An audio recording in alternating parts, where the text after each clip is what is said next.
Hi, I'm E.D. Lewis, and welcome back to my channel, and welcome to part 21 of my Dracula review series.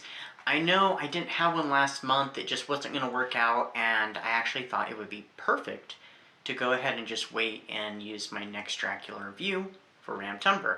I don't know when there will be another Dracula review, because I haven't read anything Dracula, since maybe a month or so ago, because the one I'm reviewing today was one of the ones I had recently listened to in this case, and I haven't watched any Dracula movies for a bit, so I don't have anything to review, I'm not sure when it will return, but I've got other series, I've got other videos coming up, so anyway. And I'm not planning on mentioning anything about vampires in October. That may change, but who knows. Anyway. So, what is this review over? This one's a bit of a special one, kind of like how my last one was on the Lost Dracula film, Dracula's Death. This one is film-related. It's an audio, only available on audio. I don't know if there is a script for this published somewhere. There might be, I don't know. But there is this audio, and it is The Unquenchable Thirst of Dracula, written by Anthony Hines. This was a film that was never produced. It was actually part of the Hammer horror films, part of their Dracula series, so it would have starred Christopher Lee. Now, before we get any further into it, let me just tell you what it's about. Oh yeah, by the way, the audio was directed by, I'm never sure how to pronounce his name, Mark Gatiss, I'm not really sure, and it was produced for the BBC, BBC Radio. So this one opens where Dracula has not been heard of for a long time. People assume he's dead, those who have heard of him, and yeah, we find ourselves in India in 1934, as Penny Wood is on her way to Mahabad. And she claims that she's recently come into an inheritance, a legacy, and she's, traveling the world. But Penny has a secret, and a secret agenda. She ends up meeting a few friends, Mr. Mukherjee, who calls himself Babu, who actually is my favorite character in this, as well as a man and his sister named Prem and Lakshmi. Prem's another one of my favorite characters in it as well. So, Mr. Mukherjee, he's on his way to his summer home, and Prem and Lakshmi are on their way to perform for a mysterious benefactor, who turns out to be Dracula, who is currently staying with the local Maharaja and Maharani. And they, in turn, are actually involved in a very much forbidden in their culture, blood cult. And this actually kind of adds a little bit of an interesting element to it. It gives kind of a rivalry for Dracula, this blood cult. So he is not really for it, but he kind of helps it to continue to exist, since it's very much against the law and against the culture. So anyway, this one would have been interesting to have seen on film, because we would have gotten to go to a different location than, England or somewhere in Europe. We would have actually been able to go to Asia and see something. Now, we did get a Dracula film from Hammer, the last one they had produced, where we went to China. But this would have been, I think even more exotic and interesting than that one. Because that was a strange mixing martial arts and vampires together, at least for the time.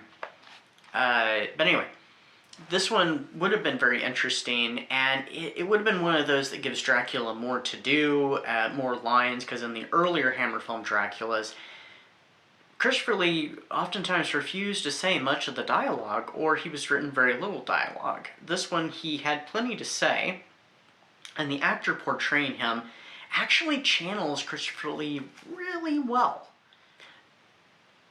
There was one little thing that I didn't think was very characteristic of Dracula, but this had nothing to do with the actor, because it apparently must have been written into the script because the narrator mentions it where Dracula's laughing. I have to say, I don't remember in any of the Hammer Dracula films Dracula laughing.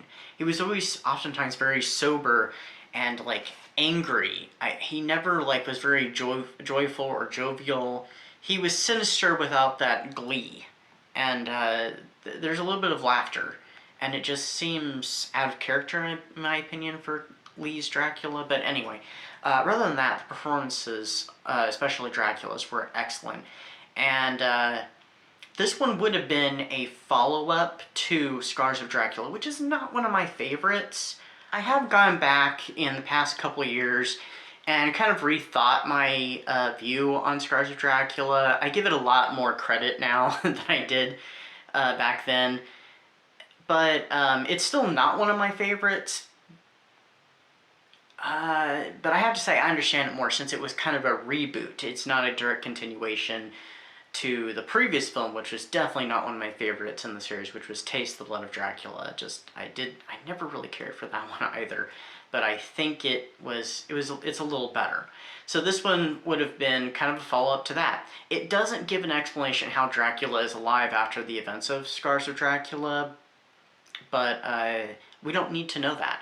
We just know that, because it's jumped from the 1800s to the, mid-1930s, so, and Dracula's now in another country. We really don't need to know. We just know that it's Dracula, he's up to evil, and there's this cult and stuff that he's, not thrilled about, but, it's there, and it kind of becomes a rival for him, and he has, all the stuff that's going on in the audio. So, it would have been nice to have seen. It would have been, I think it probably would have done pretty well.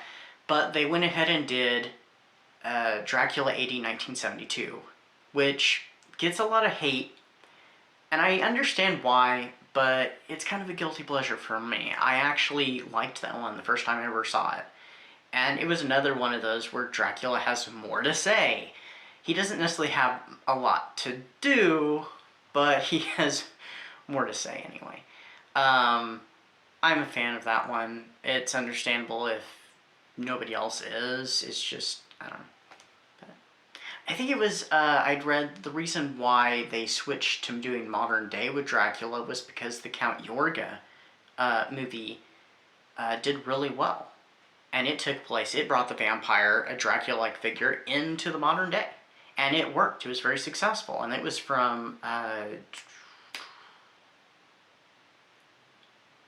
American International. And of course these were Hammer films, so they were following, American International, which probably had some of the, not necessarily best horror films, but some of the #1 horror films made in the 1960s. But anyway, so what did I think of this audio? I gave it 4 stars. It was very good. I would definitely recommend it. It is available on Audible, so you can get it there. You might be able to get it other places, but I don't know. But anyway. So, I'd be interested if there are other Hammer films that were not made, like maybe another Frankenstein one, because I really liked the Hammer Frankenstein series. I thought it was pretty good. Not all the entries in it did I necessarily like, but I definitely liked their Frankenstein series. But anyway, I hope everybody's having a great Vamptember, and I will be back soon with some more reviews, hopefully on some newer reads. And yeah, so stay safe, stay spooky, happy Vamptember, and until next time.